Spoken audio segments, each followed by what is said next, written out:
অবশেষে গুড়িয়ে দেয়া হলো ধানমন্ডি ৩২ নম্বরের শেখ মুজিবুর রহমানের বাড়ি। এই বাড়িটি গুড়িয়ে দিতে বুধবার রাত থেকে বিক্ষুব্ধ ছাত্র জনতা অগ্নিসংযোগ ও ভাঙচুর শুরু করে। আর দিন শেষে প্রায় পুরো বাড়িটি ভেঙে ফেলা হয়। অনেকে দরজা, জানালা, লিফট সহ বিভিন্ন কিছু নিয়ে যান। এ সময় ছাত্র জনতা জানান, দীর্ঘ ১৬ বছর স্বৈরশাসনের করুণ পরিণতি এটি। দেশে ফ্যাসিবাদের কোনো চিহ্ন রাখতে চান না তারা। এদিকে আগুন দেয়া হয় ভারতে পালিয়ে যাওয়া সাবেক প্রধানমন্ত্রী শেখ হাসিনার বাসভবন সুধা সদনে। বিস্তারিত জানাচ্ছেন আঞ্জাম খালেক। স্বৈরশাসনের প্রতীকে শেষ পেরেক ঠুকে দিল বিক্ষুব্ধ ছাত্র জনতা। যে বাড়িতে একসময় লেখা হয়েছিল ইতিহাস, সেই দেয়ালে লেগেছে প্রতিশোধের লেলিহান শিখা। যে দরজা উন্মুক্ত হতে পারত সবার জন্য, বছরের পর বছর রয়েছিল ক্ষমতার দম্ভে শিকলবন্দি। সেখান দিয়েই ঢুকলো হাজারো বিক্ষুব্ধ ছাত্র জনতা। একের পর এক আঘাতে চূর্ণ বিচূর্ণ হলো সব স্মৃতিস্তম্ভ।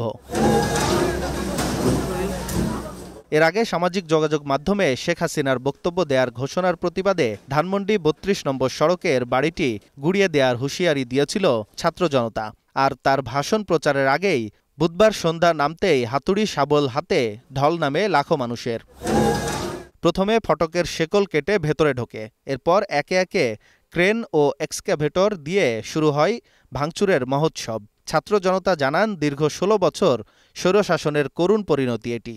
এই খুনি হাসিনা, এই ফ্যাসিস্ট হাসিনার আস্তানা জ্বালিয়ে দিচ্ছে, বুলডোজারটা ভেঙে গুঁড়া করে দিচ্ছে। আর এটা আমাদের দ্বিতীয় মানসিক শান্তি।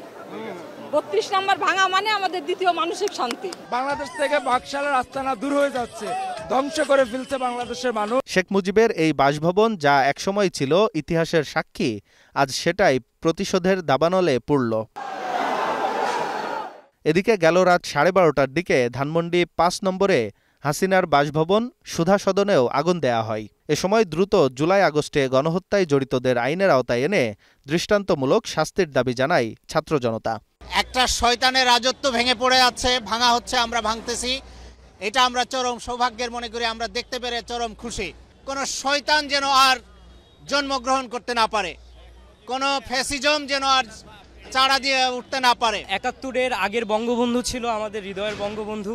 ৭১-এর পরের বঙ্গবন্ধু কেমন ছিল সেটার প্রতীক আপনারা আজকে দেখতে পাচ্ছেন। মানুষের ১৬ বছর পঞ্জীবিত যে যন্ত্রণা, যে ব্যথা, যে সব কাজগুলো মানুষের ওপর যে চাপিয়ে দেওয়া হয়েছে বিভিন্ন স্বৈরাচারী শাসন আমলের বা স্বৈরাচারী ফেসিবাদ সরকার, তারই বহিঃপ্রকাশে এই বাড়ি ভাঙা। এটা শুধু স্বৈর শাসনের প্রতীক হিসেবে বিবেচিত সব স্থানই নয়, ইতিহাসের পাতা থেকেও মুছে ফেলার শপথ এই প্রতিবাদী ছাত্র জনতার।